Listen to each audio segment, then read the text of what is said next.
Baik, Assalamualaikum warahmatullahi wabarakatuh.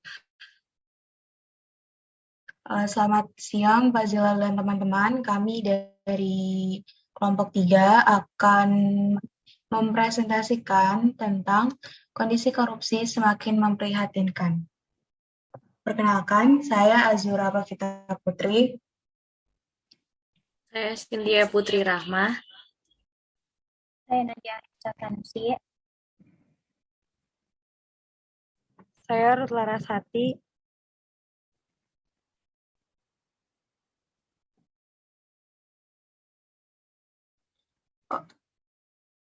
Baik, satu lagi ada Fadia Hilmi.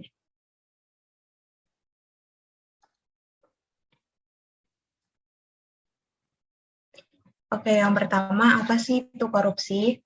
Korupsi merupakan sebuah perbuatan yang dilakukan dengan maksud memberikan keuntungan yang tidak sesuai dengan tugas resmi dan hak orang lain. Selanjutnya akan dijelaskan oleh Cynthia. Selanjutnya, alasan IPK Indonesia masih di bawah rata-rata IPK dunia. Indeks Persepsi Korupsi atau IPK adalah sebuah gambaran tentang situasi dan kondisi korupsi pada level negara. Indeks Persepsi Korupsi Indonesia ini masih cukup rendah, yaitu 40 poin. IPK Indonesia ini berada di bawah rata-rata IPK dunia. Lalu, apakah alasan indeks persepsi korupsi Indonesia masih di bawah rata-rata IPK dunia? Cynthia, coba device kamu yang satu lagi di mute deh. Biar nggak feedback. Oke. Kalau udah boleh lanjutkan ya. Masih ya, ini udah direkam? Udah nggak? Oke. Ya. Pada tahun 2020, Indonesia menempati posisi 102 dari 180 negara di dunia dikarenakan untuk menanggapi keadaan darurat seperti krisis ganda. Hal ini membuat Indonesia menempati posisi 102 dari 180 negara di dunia. Mantan Menteri Sosial Juliari Batubara ditangkap oleh KPK atas tuduhan melakukan korupsi pengadaan bantuan sosial.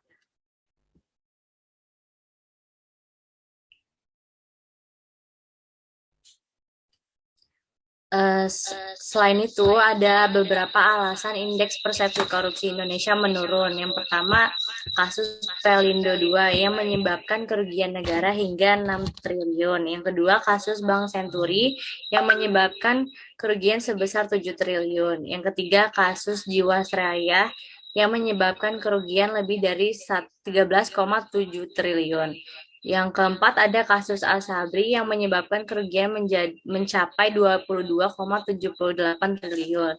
Yang terakhir, Mahkamah Agung atau MA adil dan tidak meringankan hukum kepada para terdakwa korupsi. Selanjutnya dibacakan oleh Ruth. Selanjutnya ada apa itu ICW? ICW adalah Indonesia Corruption Watch, yaitu memprediksi pembatasan ruang gerak KPK oleh pemberlakuan UU Nomor 19 Tahun 2019. ICW didirikan pada tahun 1998. ICW mendorong tata kelola pemerintahan yang demokratis, bebas korupsi, berkeadilan ekonomi, sosial, dan gender. Nah, selanjutnya ada peran ICW dalam kasus korupsi. Yang pertama adalah memfasilitasi penyadaran dan pengorganisasian rakyat di bidang hak-hak warga negara dan pelayanan publik. Yang kedua adalah memfasilitasi penguatan kapasitas rakyat dalam proses pengambilan dan pengawasan kebijakan publik. Yang ketiga, mendorong inisiatif rakyat untuk membongkar kasus-kasus korupsi yang terjadi dan melaporkan pelakunya kepada penegak hukum serta masyarakat luas untuk diadili dan mendapatkan sanksi sosial.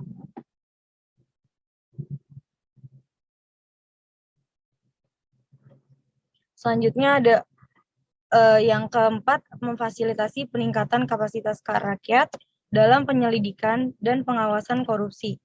Yang kelima, menggalang kampanye publik untuk mendesak reformasi hukum, politik, dan birokrasi yang kondusif bagi pemberantasan korupsi. Jadi upaya untuk memberantas korupsi yang pertama itu ada dari lembaga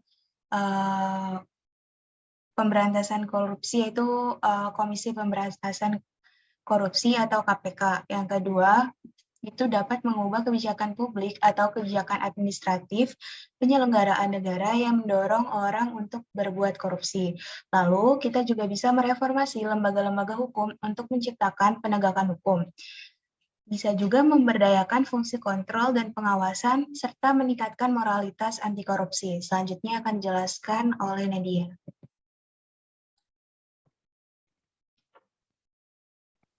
Selanjutnya, pandangan tentang korupsi di Indonesia jika dilihat dari etika Pancasila. Korupsi merupakan suatu tindakan yang tidak baik yang tentunya sangat merusak nilai dan norma Pancasila. Secara etika, tindakan korupsi ini merupakan tindakan yang tidak seharusnya dilakukan atau dilarang. Etika yang terkandung dalam sila-sila Pancasila itu dibentuk guna dapat membentuk perilaku aspek kehidupannya, di mana Kode etik Pancasila juga memuat kebajikan moral seperti cinta kepada pencipta dan orang lain, disiplin, saling menghormati, dan bersikap adil yang merupakan karakter atau sifat yang perlu dikenalkan.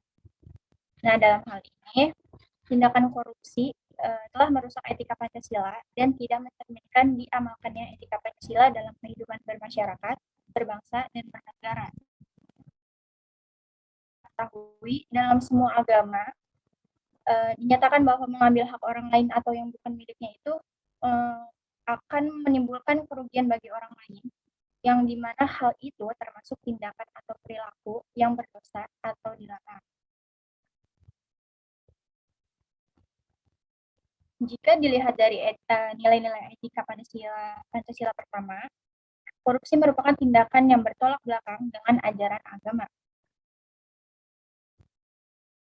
Sebagaimana yang dijelaskan di atas, bahwa nilai agama merupakan nilai yang sakral, di mana berasal langsung dari kepercayaan agama yang menjadikannya nilai tertinggi dan absolut, sehingga dapat dikatakan bahwa para koruptor ini telah melakukan tindakan yang menentang sila pertama, yang dimana hal ini berhubungan langsung dengan nilai ketuhanan, serta telah menyangkal ajaran agama.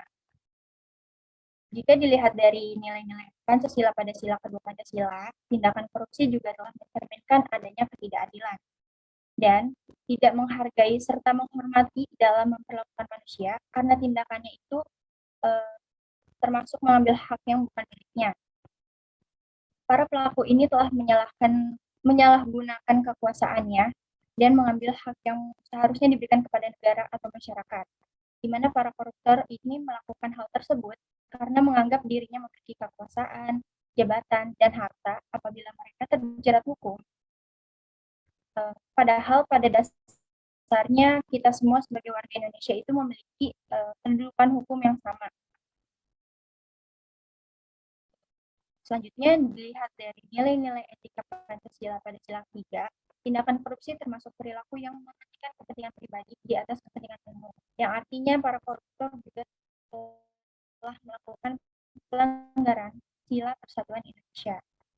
Dalam hal ini, para koruptor itu bertindak berdasarkan sikap emosionalnya, mau menang sendiri tanpa memikirkan dampak yang akan ditimbulkan dari tindakannya tersebut. Perilaku korupsi ini juga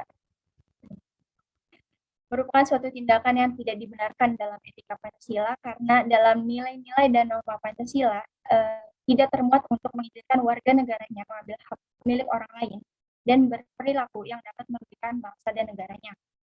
Banyaknya kasus korupsi pula dapat melemahkan sendi-sendi kehidupan berbangsa dan bernegara, karena korupsi merupakan salah satu hal yang sangat mengancam bangsa Indonesia.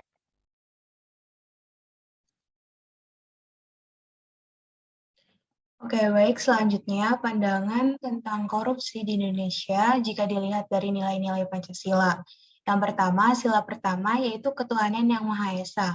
Dalam sila pertama ini menganjurkan kita untuk taat beragama sesuai dengan kepercayaan masing-masing. Dan pasti di setiap agama tidak ada yang mengajarkan serakah ataupun mencuri, seperti halnya korupsi. Korupsi juga sama halnya dengan perilaku membohongi Tuhan. Sila kedua yaitu kemanusiaan yang adil dan beradab. Dalam sila kedua ini menyatakan bahwa memperlakukan sesama manusia sebagaimana mestinya dan melakukan tindakan yang benar, bermartabat, adil terhadap sesama manusia sebagaimana mestinya. Dengan kita melakukan korupsi, berarti sama saja kita telah melanggar sila kedua ini karena telah melakukan tindakan yang memperlakukan kekuasaan dan kedudukan sebagai tempat untuk mendapatkan hal yang diinginkan demi kebahagiaan diri sendiri, dan juga membuat orang lain menjadi rugi karena tindakan korupsi tersebut. Lalu sila ketiga yaitu Persatuan Indonesia. Sila ketiga ini memiliki makna bahwa kedudukan masyarakat Indonesia itu sama di mata hukum tanpa adanya membeda-bedakan dan mendapatkan perlakuan yang sama di mata hukum. Dengan adanya korupsi berarti sudah melanggar sila ketiga, karena korupsi adalah tindakan yang dapat menghilangkan rasa kepercayaan kepada pemerintah Indonesia, kepercayaan masyarakat kepada pemerintah Indonesia, dan dapat membuat rakyat tertekan dan tidak peduli terhadap tindakan yang dilakukan oleh pemerintah. Hal ini dapat memicu ketidakharmonisan suatu negara dan dapat menimbulkan perpecahan. Lalu untuk sila keempat, yaitu kerakyatan yang dipimpin oleh hikmat kebijaksanaan dalam permusyawaratan perwakilan. Nah, tindakan korupsi juga berarti kita melanggar nilai sila keempat ini. Sila ini memiliki arti bermusyawarah dalam melakukan dan menentukan segala sesuatu agar tercapainya keputusan bersama yang memiliki dampak baik bagi Indonesia tanpa menguntungkan keuntungan bagi satu orang atau badan. Namun, korupsi melakukan tindakan yang diputuskan sendiri. Perilaku tersebut sangat tidak baik karena hal tersebut telah meremehkan kekuatan musyawarah serta dapat menimbulkan ketidakpercayaan dan perpecahan. Dan yang terakhir yaitu sila kelima, keadilan sosial bagi seluruh rakyat Indonesia. Nah, korupsi merupakan tindakan yang tidak mencerminkan keadilan karena korupsi hanya mementingkan diri sendiri dan merugikan bagi orang lain. Korupsi juga menunjukkan ketidakadilan antara pemerintah dengan masyarakat. Sekian presentasi dari kelompok kami. Jika ada pertanyaan, kami persilakan.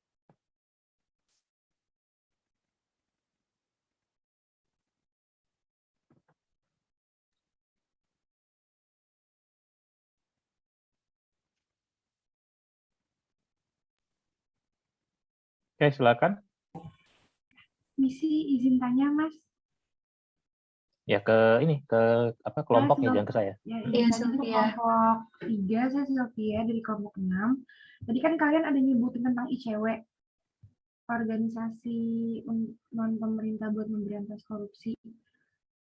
Tapi kalian belum nyebutin prestasi-prestasi apa yang udah dicapai ICW dalam memberantas korupsi di Indonesia. Bisa tolong disebutkan? Terima kasih. Ya, terima kasih Sylvia. Nurul boleh.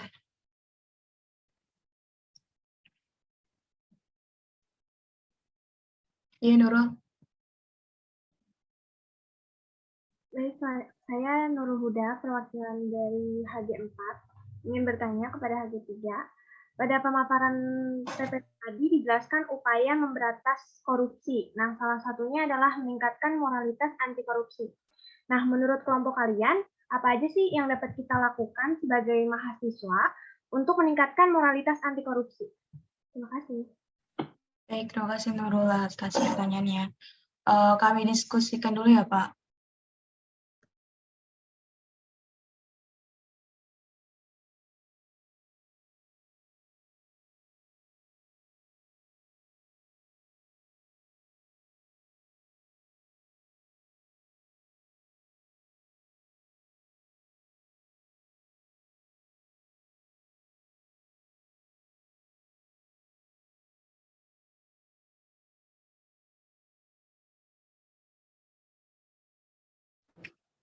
Pak, biasanya saya akan menjawab pertanyaan dari Sylvie.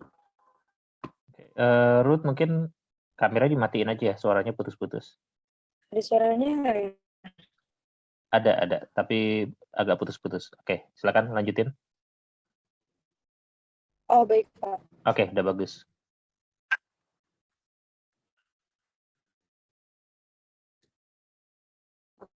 Oke. Saya akan menjawab pertanyaan dari Selvi mengenai prestasi-prestasi dari cewek. Prestasi yang pernah dicapai oleh cewek, yang pertama itu ada penuntutan mencapai 100%. Berhasil menjerat 3 menteri aktif. Kemudian menjerat penegak hukum aktif seperti jenderal polisi, ketua MK, dan hakim ad hoc tipikor. Terus menjerat pimpinan partai politik aktif, kemudian penyelamatan keuangan atas kerugian negara yang fantastis, lalu pelopor dan aktif, lalu ada pelapor tuntutan cabutan hak politik untuk pelaku korupsi, dan melakukan terobosan hukum dengan menuntut pelaku korupsi dengan Undang-Undang Korupsi dan Undang-Undang Tindak Pidana Pencucian Uang. Kemudian ada audit keuangan KPK selalu mendapatkan opini wajar tanpa pengecualian atau WTP. Kemudian penerimaan penghargaan Ramon Mangsasai 2013 dan penangkapan M. Nazarudin dan Anggoro Wijojo yang buron di luar negeri. Sekian, Pak. Terima kasih.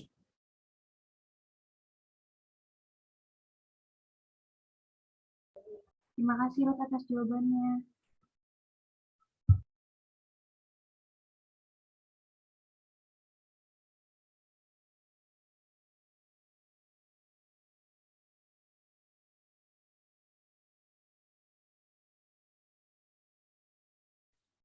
Baik Pak, selanjutnya saya akan menjawab pertanyaan dari Nurul.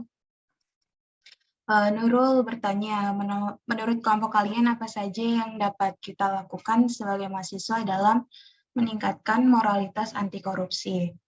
Nah, kita nih sebagai mahasiswa dalam lingkup di kampus bisa melakukan seperti mendemonstrasikan bahwa diri dan kampusnya harus bersih dan jauh dari perbuatan korupsi.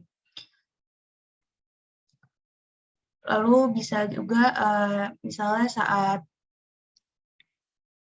saat masa penerimaan mahasiswa, di mana mahasiswa diharapkan bisa mengkritisi kebijakan internal kampus dan sekaligus melakukan penekanan kepada pemerintah agar undang-undang yang mengatur pendidikan tidak memberikan peluangnya terjadinya korupsi. Nah, dalam masyarakat, peran mahasiswa itu bisa sebagai kontrol sosial. Mahasiswa dapat melakukan peran preventif terhadap korupsi dengan membantu masyarakat dalam mewujudkan ketentuan dan peraturan yang adil dan berpihak pada masyarakat. Sekaligus mengkritik Tia Zura terganggu ya internetnya. Iya, Pak. Kenapa? Mungkin bisa dijawab oleh yang lainnya.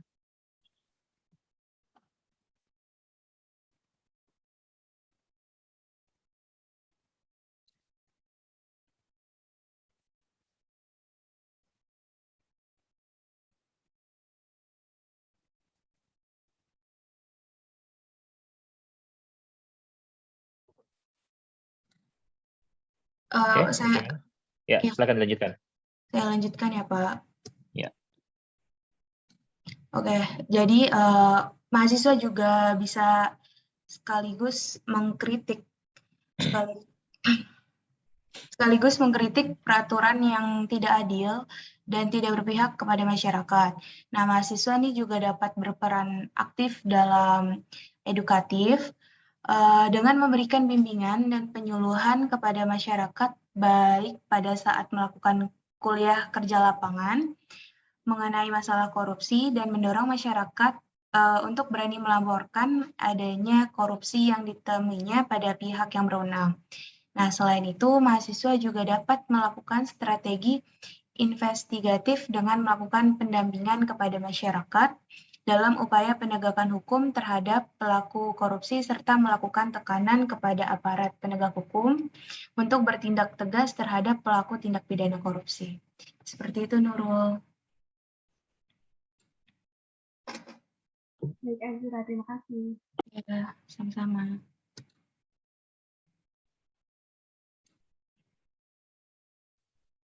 Oke, sudah semua ya?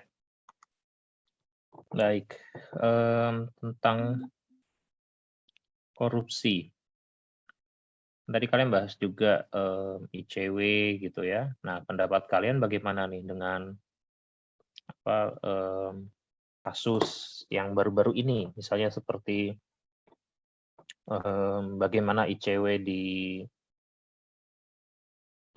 di-hack akunnya, dan juga bagaimana isu-isu pelemahan KPK sendiri. Nah, kalian sebagai mahasiswa melihat isu-isu seperti itu, sikapnya bagaimana?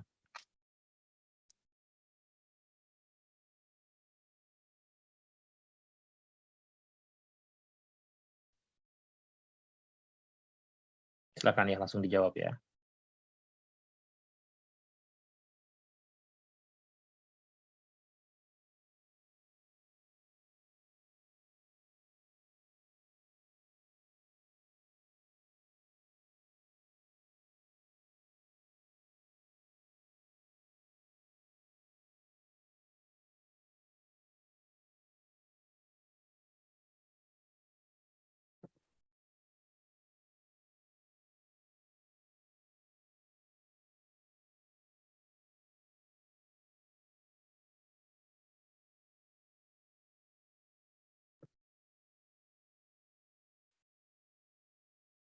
Silakan HG3.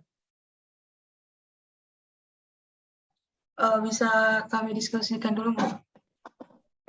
Oke, segera ya.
Mas izin menjawab. Kalau sikap kita sebagai mahasiswa itu, kita sendiri turut prihatin kalau kita tahu atau melihat adanya kasus yang hack ICW atau KPK kayak gitu. Karena KPK dan ICW sendiri kan merupakan salah satu cara pemerintah untuk memberantas atau menekan laju korupsi di Indonesia. Nah, kalau misalnya ada yang pihak yang menghack kayak gitu kan harusnya dicari tahu lebih dalam lagi, karena ini kan sifatnya rahasia untuk menekan laju pertumbuhan korupsi di Indonesia, supaya negara Indonesia juga tidak termasuk negara yang memiliki tingkat korupsi yang tinggi di Indonesia gitu, Mas. Harusnya pihak dari KPK atau pemerintah dari ICW itu sendiri menindaklanjuti atau mencari tahu pihak yang menghack supaya bisa ditindaklanjuti tadi. Apa ICW bagian dari pemerintah?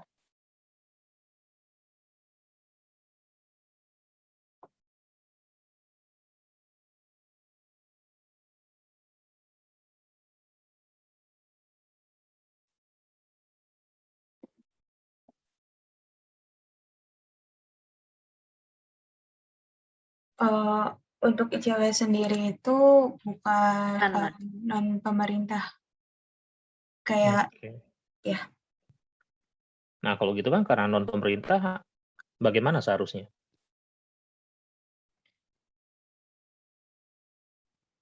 Mungkin seharusnya kayak dari ICW itu sendiri untuk menanggulanginya tuh lebih apa ya, Mas? Lebih memperhatikan untuk keamanan informasinya sih Mas. Soalnya kan mereka kan juga kayak mengawasi dan melaporkan tentang kasus korupsi kan. Jadi dengan begitu, kalau misalnya kasus-kasus tersebut kayak informasinya itu dihack,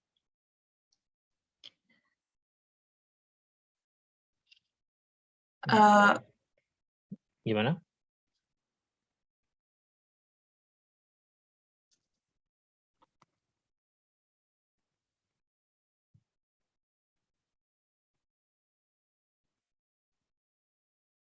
nah itu pokoknya harus ditanggapi dengan baik Mas, kayak gitu sih untuk sistem keamanannya, biar tidak terjadi hack gitu lagi. Oke.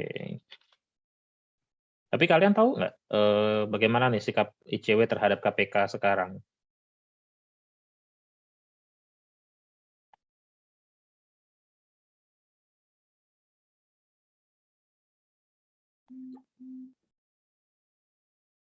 Saat ini bagaimana sih? Atau kondisi KPK sekarang menurut kelompok kalian bagaimana?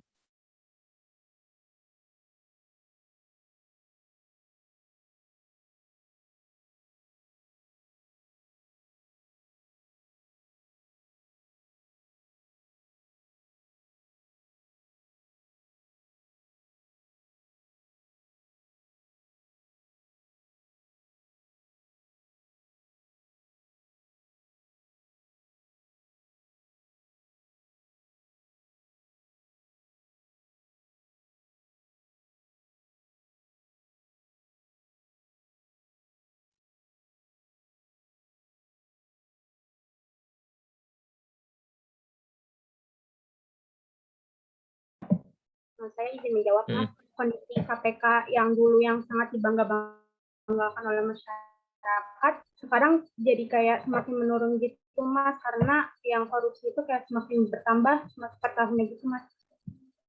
Korupsi maksudnya makin bertambah tuh apanya nih? Semakin banyak yang ketangkep KPK atau gimana?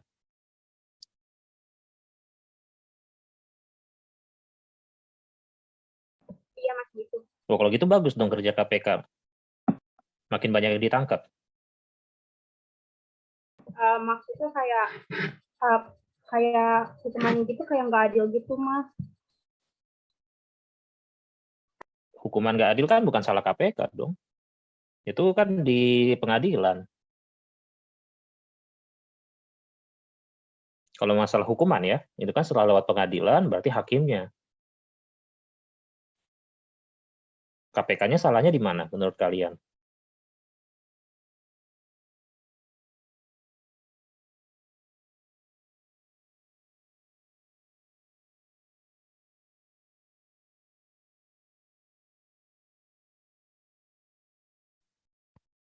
Izin Mas, kalau yang saya baca itu belakangan ini KPK itu ada salah satu kasus di mana pegawai KPK ini kedapatan melakukan dugaan pemerasan terhadap salah satu oknum koruptor gitu, di mana KPK-nya itu melakukan terduga melakukan pemerasan yang dimana itu pegawainya memeras oknum koruptor sejumlah uang senilai 1,5 miliar dengan iming-iming kasus yang dugaan korupsi tersebut yang menjerat koruptor tersebut itu akan dihentikan. Itu sampai. Kaitannya lalu dengan pertanyaan saya? Ya, jadi kalau pada kondisi saat ini menurut kami kondisi KPK ini kurang tegas mungkin. Kurang apa, maaf? Putus tadi? Kurang tegas. Kurang tegas ya. Dalam melakukan keadilan. Nah, lalu apa yang bisa dilakukan kira-kira? Yang perlu kita lakukan nih, kalau KPK-nya aja katanya kurang tegas.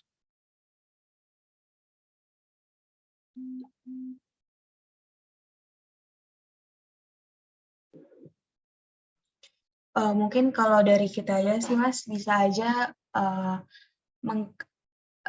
untuk mengkritik atau tadi yang udah saya bilang pressure ke pemerintahnya, lebih memperhatikan tindakan dari KPK-nya itu sih Mas.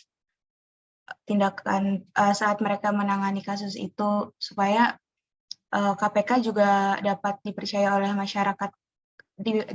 oleh masyarakat untuk menangani kasus korupsi gitu Mas. Oke. Ya, baik. Oke, boleh ditutup ya. Baik Mas. Sekian dari kelompok kami. Mohon maaf jika banyak kendala saat presentasi. Terima kasih. Wassalamualaikum warahmatullahi wabarakatuh.